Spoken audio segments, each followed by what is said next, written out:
ஆண்டவர் இயேசுவினுடைய மேலான நாமத்திலே உங்களை வாழ்த்துகின்றேன். இறை வார்த்தையை கேட்க அன்போடு உங்களை வரவேற்கின்றேன். வார்த்தை நம் ஒவ்வொருவருக்குமே விடுதலையை தரும் என்கின்ற அந்த நல்ல மன உணர்வுகளோடு ஜெபிப்போம், இறையருள் பெறுவோம். இந்த நாளுக்குரிய முதலாவது வாசகமானது திருத்தூதர் பணி நூலிலிருந்து தரப்பட்டிருக்கிறது.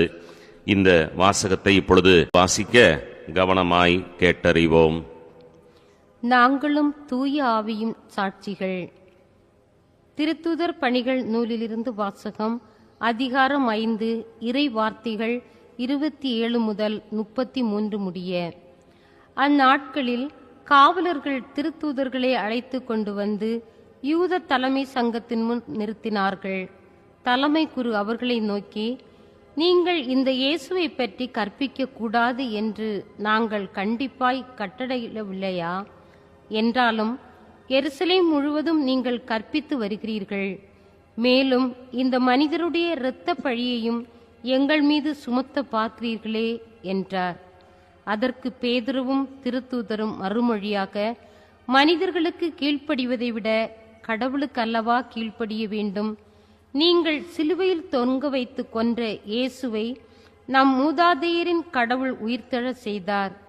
இஸ்ரேல் மக்களுக்கு மனமாற்றத்தையும் பாவ மன்னிப்பையும் அளிப்பதற்காக கடவுள் அவரை தலைவராகவும் மீட்பராகவும் தமது வலப்பக்கத்தில் உயர்த்தினார். இவற்றிற்கு நாங்களும் கடவுள் தமக்கு கீழ்ப்படிவோருக்கு அருளும் தூய ஆவியும் சாட்சிகள் என்றனர். இவற்றை கேட்ட தலைமை சங்கத்தார் கொதித்தெழுந்து திருத்தூதர்களை கொல்ல திட்டமிட்டனர். ஆண்டவரின் அருள்வாக்கு. இறைவனுக்கு நன்றி. திருப்பாடல் 34. ஏழை கூவி அழைத்தான், ஆண்டவர் அவனுக்கு செவி சாய்த்தார். ஏழை கூவி அழைத்தான், ஆண்டவர் அவனுக்கு செவி சாய்த்தார். ஏழை கூவி அழைத்தான், ஆண்டவர் அவனுக்கு செவி சாய்த்தார். ஏழை கூவி அழைத்தான், ஆண்டவர் அவனுக்கு செவி சாய்த்தார். ஆண்டவரை நான் எக்காலமும் போற்றுவேன், அவரது புகழ் எப்பொழுதும் என் நாவில் ஒலிக்கும். ஆண்டவர் எத்துணை இனியவர் என்று சுவைத்து பாருங்கள், அவரிடம் அடைக்கலம் புகுவோர் பேறு பெற்றோர். ஏழை கூவி அழைத்தான், ஆண்டவர் அவனுக்கு செவி சாய்த்தார். அல்லேலூயா, அல்லேலூயா. தோமா, என்னை கண்டதால் நம்பினாய், காணாமலே நம்புவோர் பேறு பெற்றோர். அல்லேலூயா, அல்லேலூயா. ஆண்டவரே, நற்செய்தியை தந்து விதத்தில் எடுத்துச் சொல்ல என் உள்ளத்தையும் முதட்டையும் தூய்மையாக்கும். ஆண்டவர் உங்களோடு இருப்பாராக. யோவான் எழுதிய தூய நற்செய்தியிலிருந்து வாசகம். ஆண்டவரே, மாட்சி உமக்கே. யோவானினுடைய நற்செய்தி பிரிவு 3, வாக்குகள் 31 முதல் 36 வரை. அக்காலத்தில் திருமுழுக்கு யோவான் தன் சீடர்களிடம் கூறியது, மேலிருந்து வருபவர் அனைவரையும் விட மேலானவர். மண்ணுலகிலிருந்து உண்டானவர், மண்ணுலகைச் சேர்ந்தவர். மண்ணுலகு சார்ந்தவை பற்றியே அவர் பேசுகிறார். விண்ணுலகிலிருந்து வருபவர் அனைவருக்கும் மேலானவர். தாம் கண்டதையும் கேட்டதையும் பற்றியே அவர் சான்று பகர்கிறார். எனினும் அவர் தரும் சான்றை எவரும் ஏற்றுக்கொள்வதில்லை. அவர் தரும் சான்றை ஏற்றுக்கொள்பவர் கடவுள் உண்மையானவர் என்பதை உறுதிப்படுத்துகின்றார். கடவுளால் அனுப்ப பெற்றவர் கடவுளின் வார்த்தைகளை பேசுகிறார். கடவுள் அவருக்கு தம் ஆவிக்குரிய கொடைகளை அளவின்றி கொடுக்கின்றார். தந்தை மகன் மேல் அன்பு கூர்ந்து அனைத்தையும் அவர் கையில் ஒப்படைத்துள்ளார். மகனிடம் நம்பிக்கை கொள்வோர் நிலை வாழ்வை பெறுவர். நம்பிக்கை கொள்ளாதோர் வாழ்வை காணமாட்டார். மாறாக கடவுளின் சினம் அவர்கள் மேல் வந்து சேரும். ஆண்டவரின் அருள்வாக்கு. கிறிஸ்துவே, உமக்கு புகழ். அன்பிற்கினியவர்களே, திருத்தூதர்களது நல்ல அற்புதமான ஒரு சொல்லாடல் இன்றைக்கு நம்முடைய சிந்தனைக்கு ஒரு விருந்தாக அமைந்திருக்கிறது. அவர்கள் சபையின் மத்தியிலே நிறுத்தப்பட்டு துன்புறுத்தப்பட்டு அவர்கள் எச்சரிக்கப்படுகின்றார்கள்.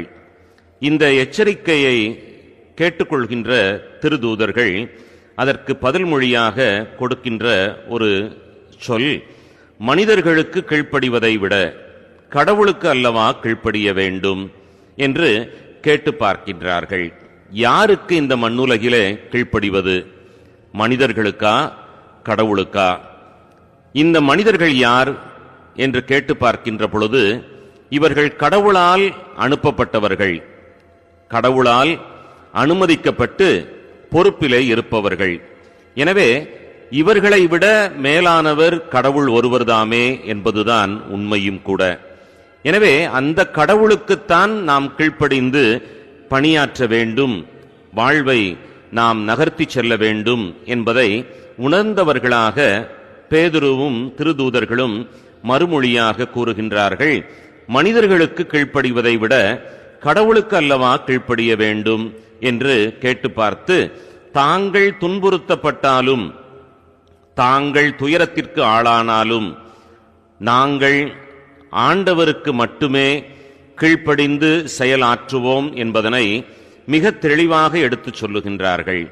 வாழ்விலே நாம் ஒவ்வொருவருமே மனிதர்களுடைய முகத்தை பார்த்து நாம் நடந்து கொள்ளாமல் கடவுளுக்கு பிரியமுள்ளவர்களாக நாம் ஒவ்வொருவருமே நடந்து கொள்ள முற்படுகின்ற பொழுது நம்முடைய வாழ்வு அருள் பெற்ற ஒரு வாழ்வாக இருக்கும் என்பதனையே இந்த நாள் நம் ஒவ்வொருவருக்குமே சொல்லித் தருகிறது. அத்தகைய ஒரு நல்ல மேலான வாழ்வை நாம் ஒவ்வொருவருமே முன்னெடுத்து செல்ல இறைவனது அருள் வேண்டி இந்த நாளை சிறப்பு செய்ய முற்படுவோம்.